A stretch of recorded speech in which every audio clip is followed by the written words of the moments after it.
Hi guys, this video will be about distributing bundles in Make. And I know this sounds fairly generic, so let me explain what I'm after. Imagine you run a sales team and you generate leads. And as the leads come, you need to assign them to different salespeople.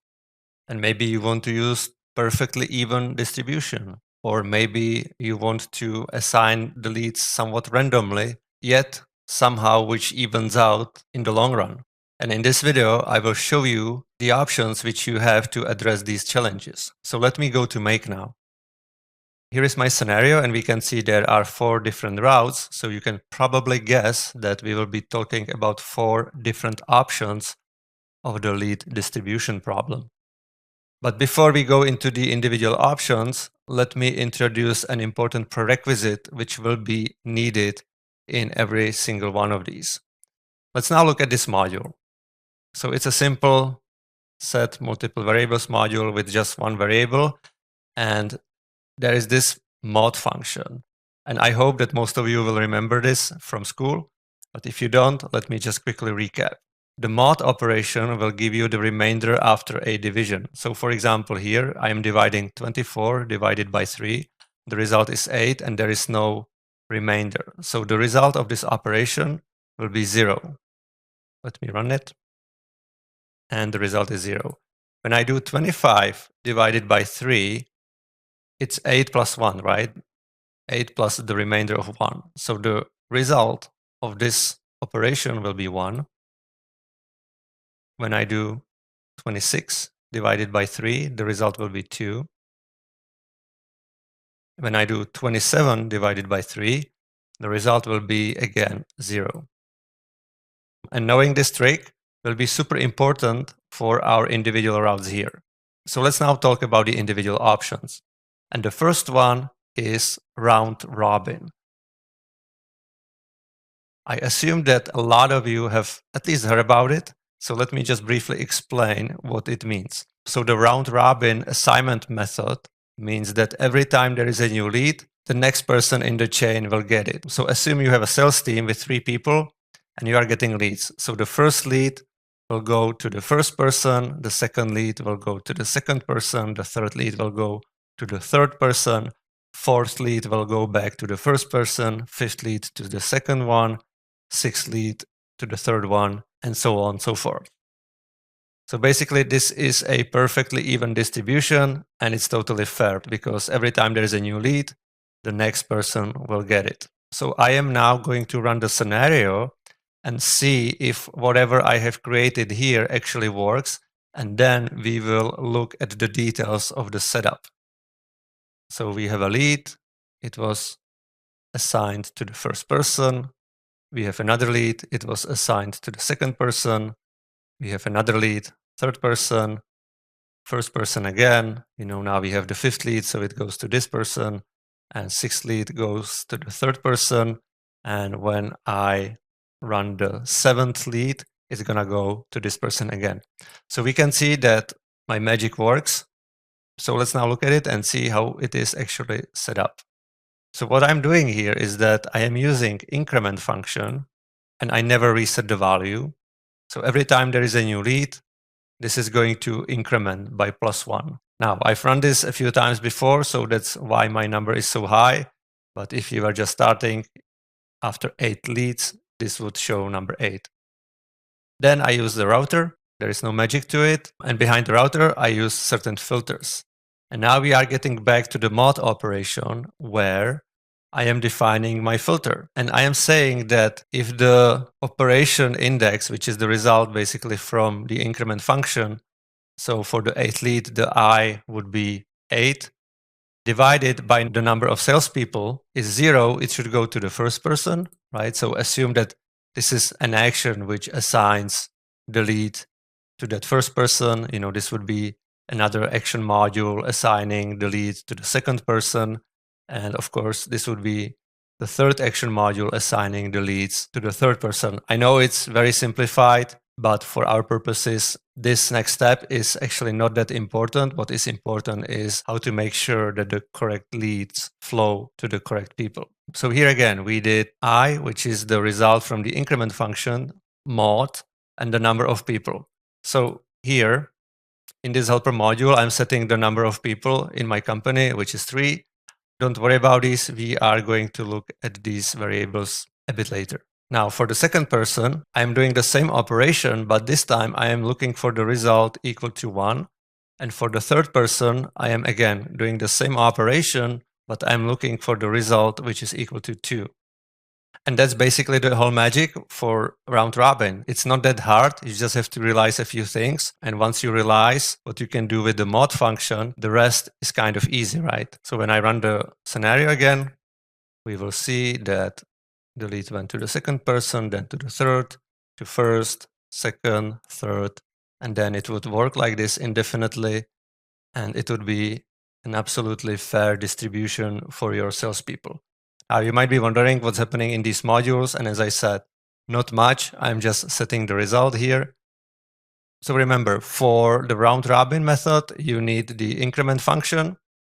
And then you need to make sure that you use the mod operation correctly and that you also correctly set up these rows. And remember, when there is no remainder, the result is 0, right? So if you have 4 people, you would be looking for results equal to 0, 1, 2, 3, not 1, 2, 3, 4. Remember that.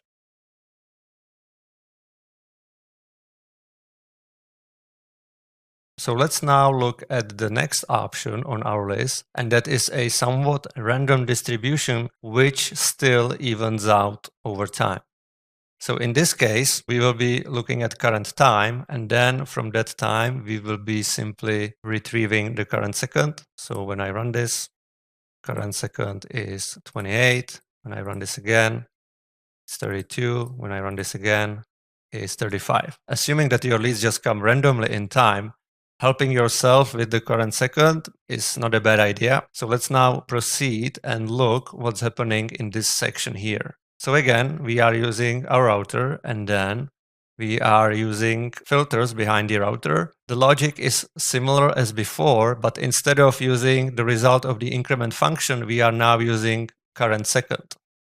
So we are doing current second mod number of people in the company. And again, in case of 3 people, we are looking for equalities of 0, 1, 2. So for the second person, it would be equal to 1. For the third person, it would be equal to 2. And here, again, similar approach as before, we are just setting random variables. And again, you would definitely have a real action here, a real module doing something in your CRM. You might, of course, argue that, okay, this doesn't sound that bad, but is it even, are people going to get the same amount of leads over time? And of course, I will say that in a very short term, no, it's not going to be perfectly even, but in the long run, it would be converging to perfectly even results.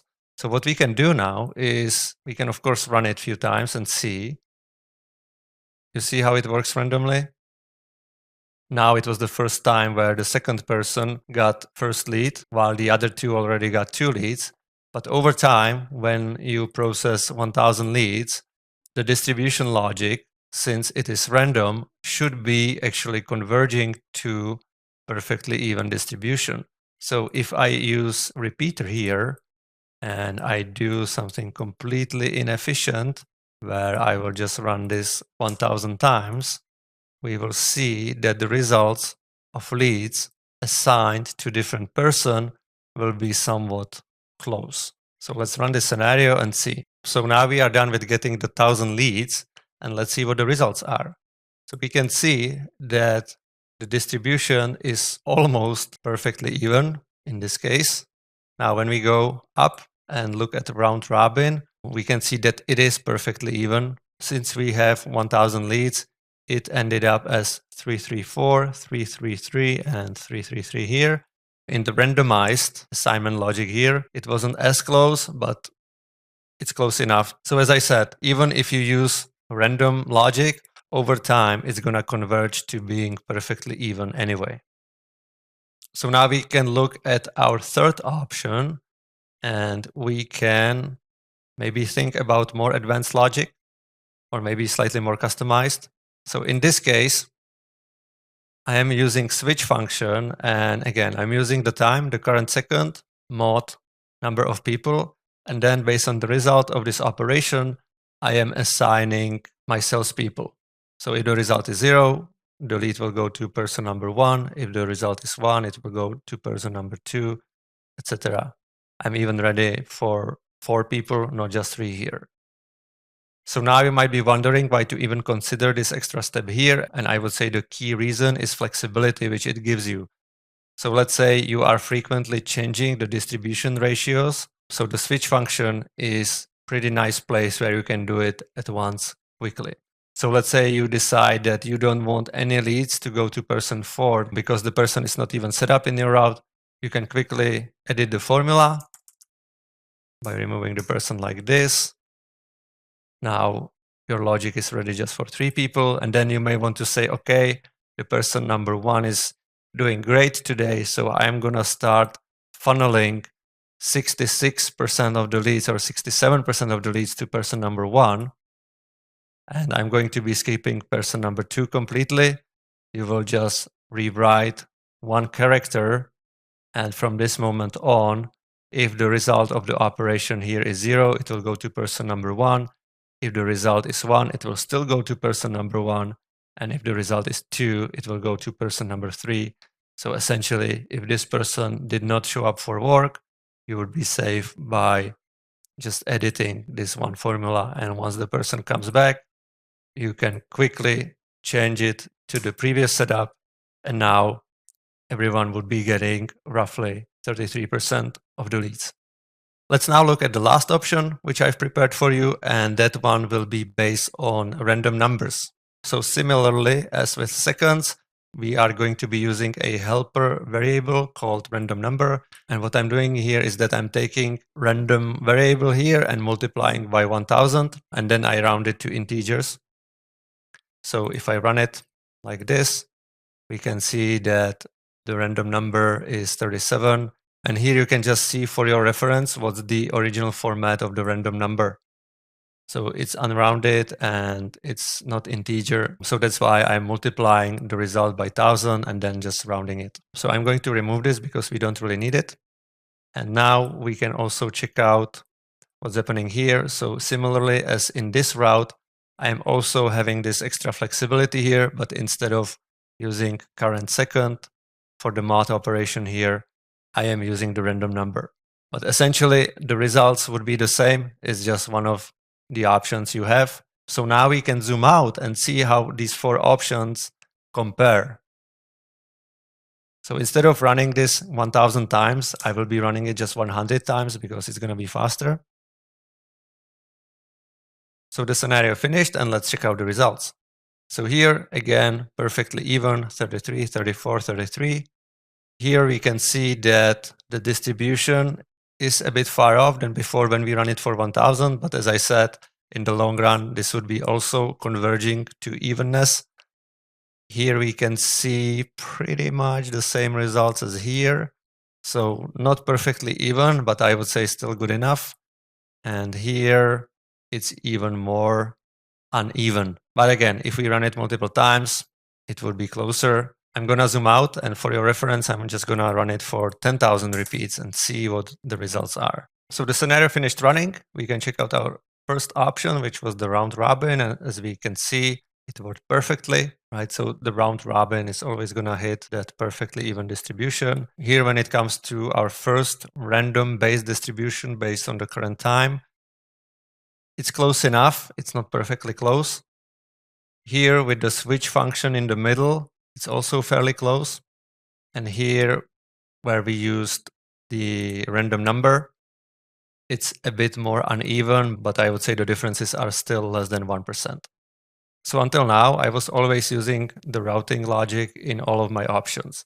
But let's face it, in the real world, you may not always want to use the router, and you may want to set the user directly within a CRM module, for example. So let's pretend that this module, which I'm adding, is my CRM module. And the CRM module has a field owner ID. And the CRM module will likely have a mapping option So instead of doing the rounding and all that, you can simply use the switch function, and based on the result of the mod operation, you can be directly returning the user ID of the person, of the salesperson, which should be getting the leads if the result of the mod operation is this. So if the result was 0, this ID would get the lead, this one. If the result of the mod operation would be 1, this ID would get the lead. If the result of the mod operation would be number 2, this ID would get the lead. This is not as visual, so if there is someone else editing the scenario, it might be a bit harder to read for the person. But if you want to have as few modules as possible in your scenario, this would be the way to go. Of course, you would first have to figure out the user IDs from the CRM or the owner IDs. So I believe this is it for this video. Now let me just recap what to use when, or which type of logic to use when. When it comes to round robin, you would use it when your client or where your manager insists on having perfectly even distribution. There is no questioning why someone got more leads than the other person. If you are not concerned about short-term results and you know that over a longer period of time, the results will be converging to being even, you can just do the assignments based on seconds or based on random number. And if you want to be as efficient as possible, you will likely end up using the switch function and embedding the mod operation into the function while returning the different IDs for different results of the mod operation. So I hope this video was useful for you, and see you in the next one.